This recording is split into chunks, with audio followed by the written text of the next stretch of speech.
paz do Senhor, meu amado, bem-vindo de volta à nossa escola bíblica. Nós estamos estudando o livro de Gênesis. Então pegue a sua Bíblia, pegue o seu caderno de estudos, ore ao Senhor, pede a Ele discernimento, entendimento, conhecimento, sabedoria, pede a Ele proteção para que nós possamos desvendar dos seus mistérios. Estamos ainda falando da vida patriarcal que começou no capítulo 12 e vai até o 36. Dentro deste capítulo, nós estamos falando sobre Abraão, que vai até o capítulo 20. Tem algumas coisinhas ainda depois do capítulo 20, mas, em regra, aqui estamos no até o capítulo 20, falando de Abraão.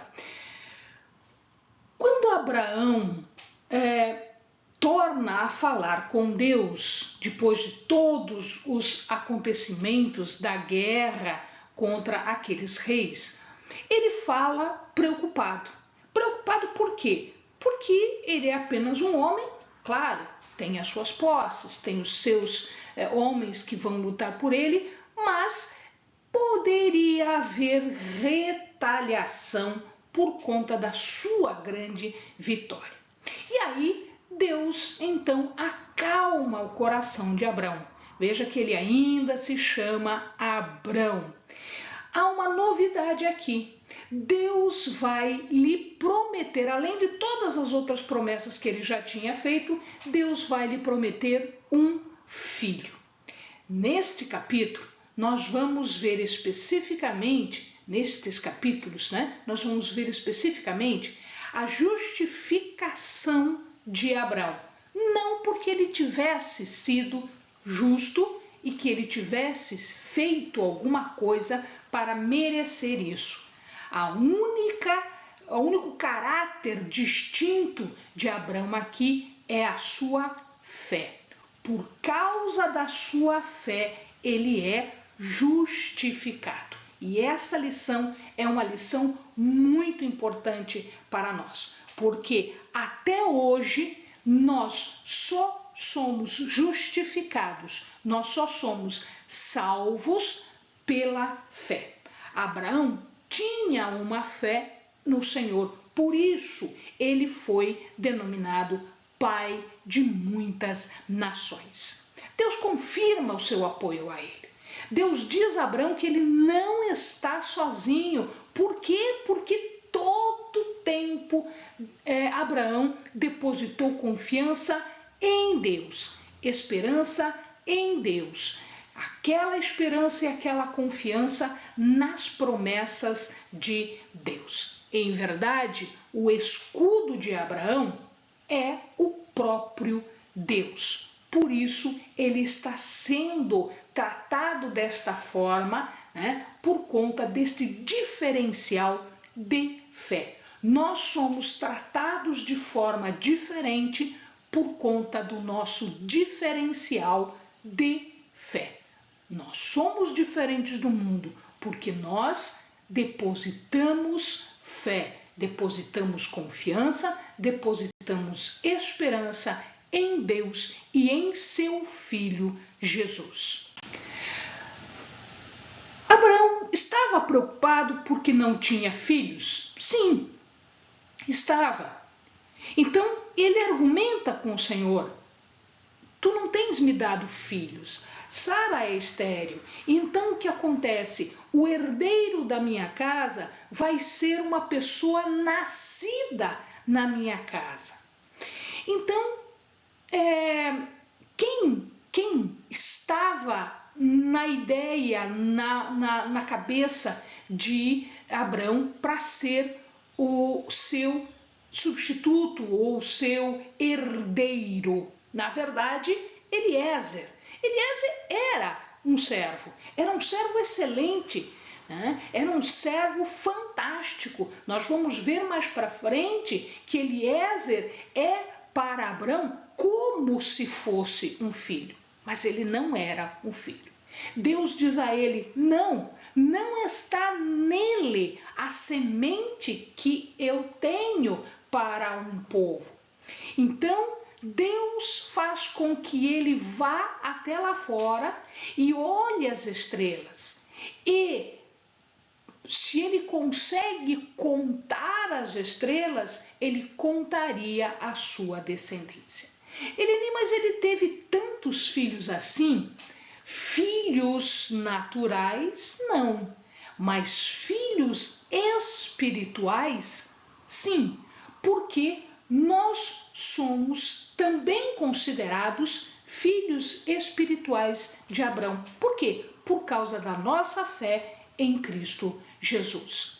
Pela ciência, Sara não pode dar filhos.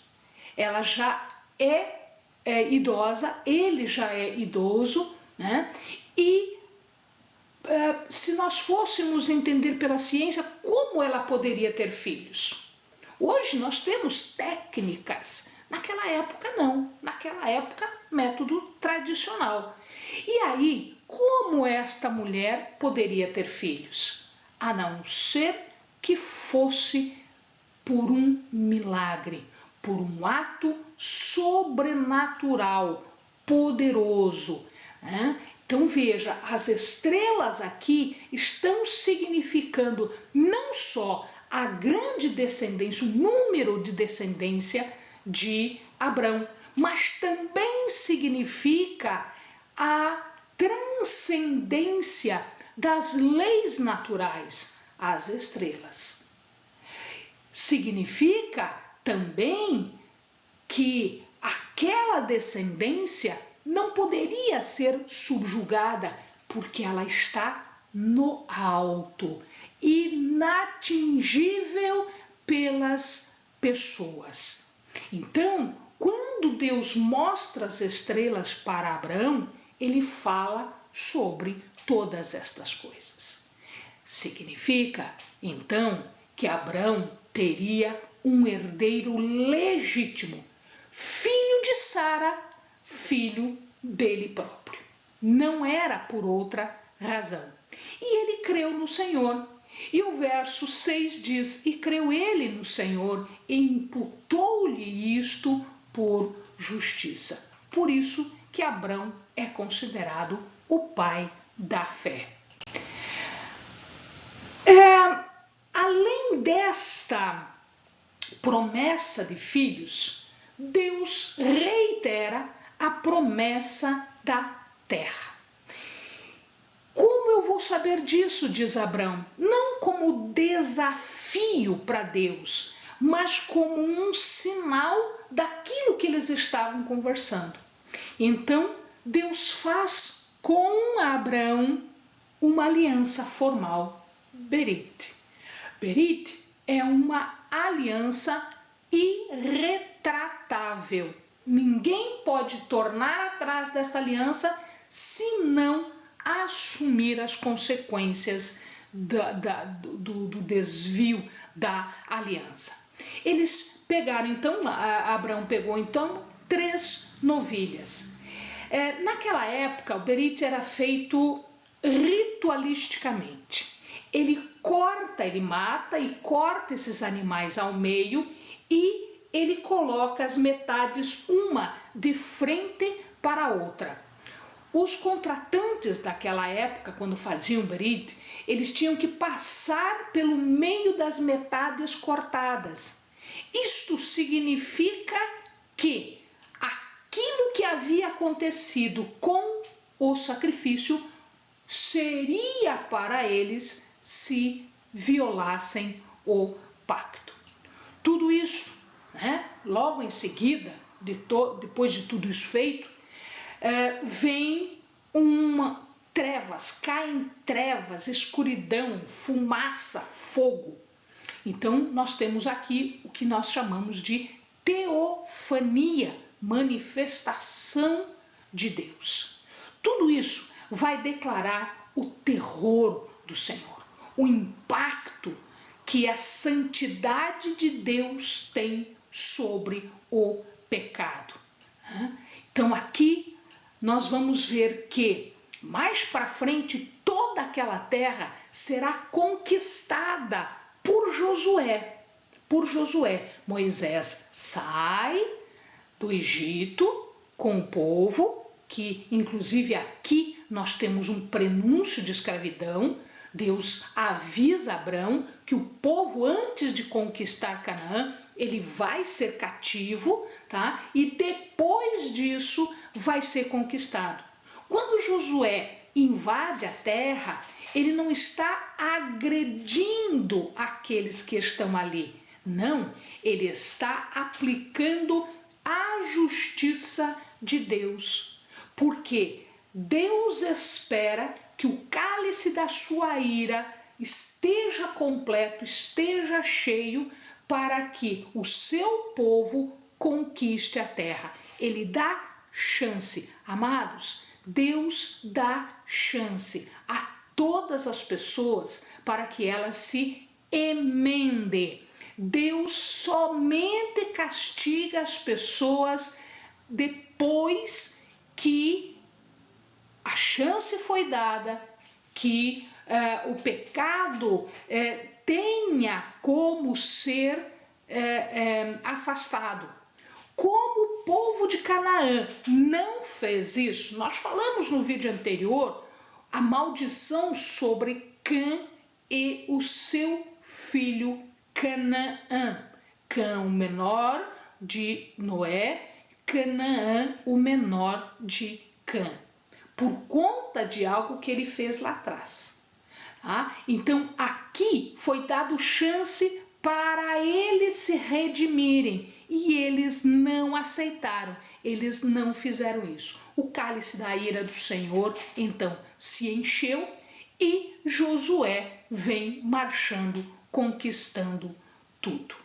Ele fala de escravidão, ele fala de 400 anos, nós já explicamos isso nos vídeos sobre o Êxodo, nós explicamos que os 400 anos não são contados a partir do momento em que o povo vai para lá, mas ele é contado a partir de Isaac.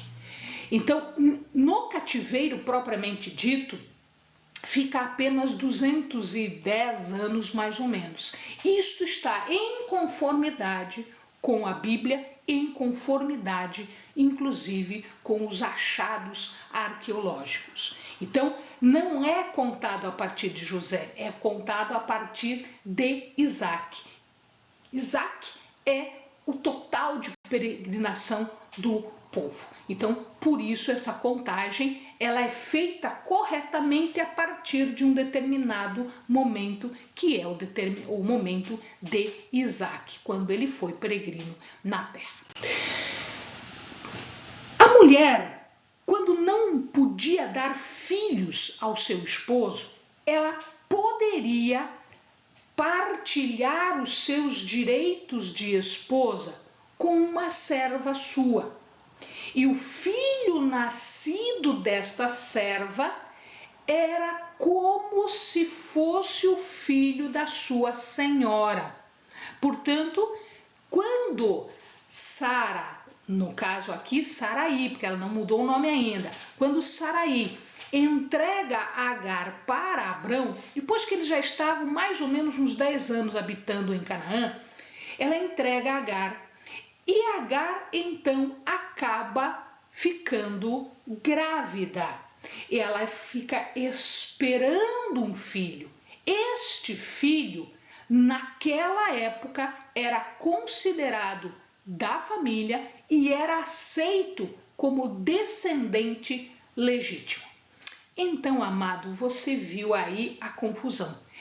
Este momento é o momento exato em que nasce o conflito, o confronto entre os árabes, descendentes de Ismael, filho de Abrão, com uma escrava egípcia de nome Agar, e o conflito com Isaque, filho de Abraão, com sua esposa legítima Sarai, que é o filho da promessa. Nasce agora o conflito entre os povos. Então, Ismael, cujo nome é Deus ouça ou Deus ouve, nasce de Abrão, numa confusão que eles fazem querendo ajudar Deus.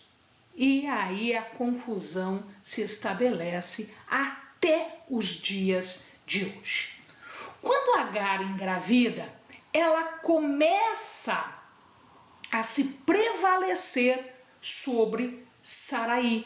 Quando vem Ismael, ela começa a se prevalecer sobre Saraí. Por quê? Porque agora ela tinha dado um filho para Abraão. Saraí conversa com Abraão e chama a atenção de Agar. Agar não se dá por satisfeita. Agar se zanga e ela foge em direção ao Egito, porque ela era egípcia. Então, o que acontece é que eles estão aqui em Hebrom, Gerar, Berseba. Esse é o local onde vive Abraão. Então, ele anda por Hebrom, por Gerar, por Berseba, nessa região aqui. Ao norte se tem Salém, que nós contamos a história no vídeo passado. E ao sul está o Egito. Quando ela chega num determinado local, na vizinhança de Cádiz, no deserto de Sur, que é o deserto entre essas duas localidades, um anjo, ou seja, quando nós temos aqui um anjo do Senhor, está em letra maiúscula, nós estamos falando do próprio Senhor. Então, o próprio Senhor vai falar com Agar e ele diz, se humilhe, você tem uma senhora sobre você. O teu filho não muda a tua condição de serva. Ele é filho de Abraão e para ele eu tenho o que eu tenho. Mas você deve voltar e se humilhar diante da sua patroa, da sua senhora. Agar, então, ela não olha para Deus. Por quê? Se tem desde aquela época a ideia de que você não resiste a olhar Deus, você morreria se visse a face de Deus. Então aqui o local ali, ele é chamado Poço do Vivente, o Poço do Meu Observador, o Poço daquele que vê. Quem é aquele que vê? El Roi, o Senhor que vê, o Deus visível. Então o poço ficou chamado como Ber Lahai Roi, ou seja, aquele que me vê.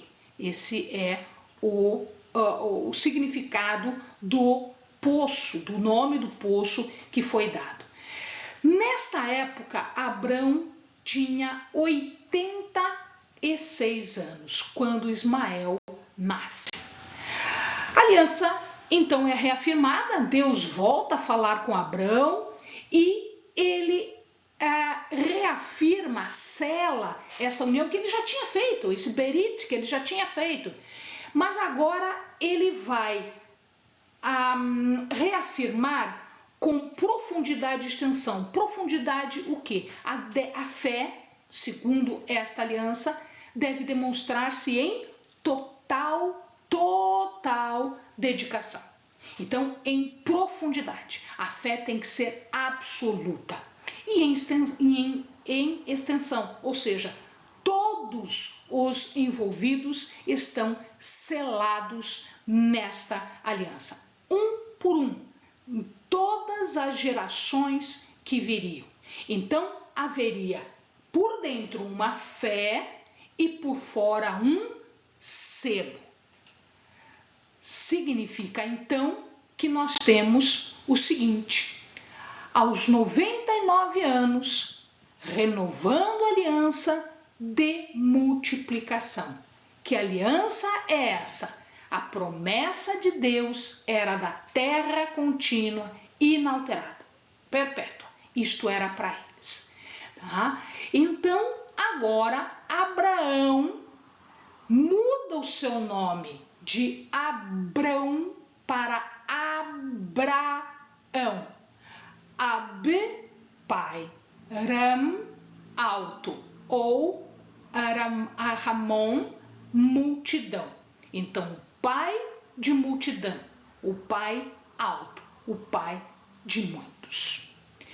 Para selar isso, Deus, que era El Shaddai, Deus Todo-Poderoso, ou, se você prefere, Deus, que é suficiente, Dai, El Shaddai, o Deus que é suficiente, o Deus que é todo-poderoso, ele não precisa de mais ninguém.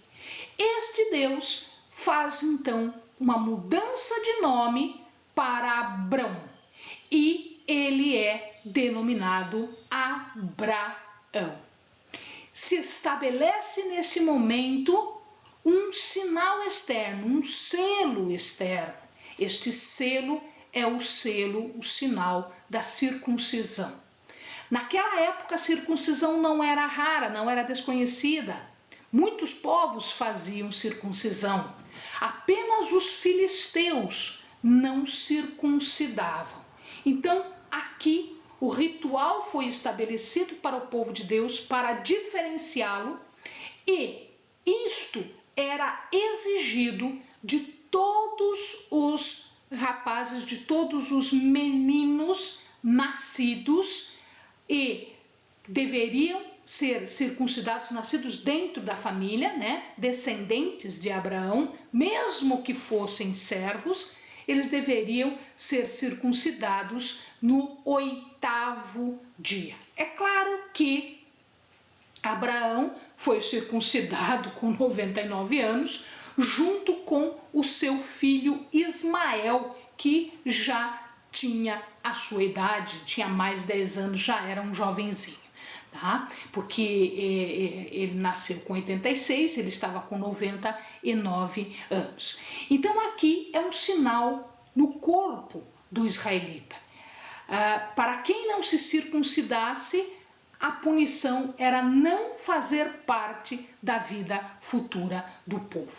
Lembre-se que no livro seguinte, em Êxodo, Moisés havia circuncidado o seu primeiro filho. Mas o segundo filho não foi circuncidado, porque a sua esposa achou aquilo muito bárbaro, né? E ele não circuncidou.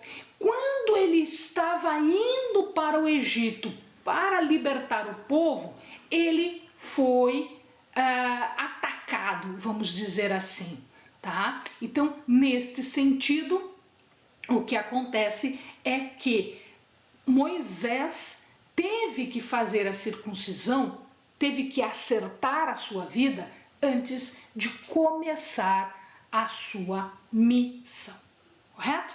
Então, nesse momento, Abrão com 99 anos e Ismael, 86 para 99, 13 anos, foram circuncidados no mesmo dia, além de todos os nascidos na casa de Abraão.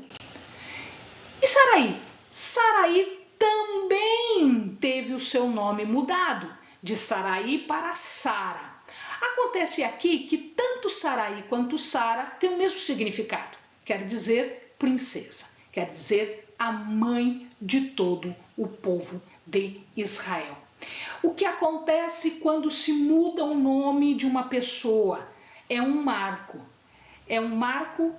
Eles entendiam que o nome dava as características da pessoa. Então, quando você mudava o nome, você mudava a sorte, você mudava a característica da pessoa. Introduz uma promessa aqui. Então, Sara está considerada na promessa feita por Deus para Abraão.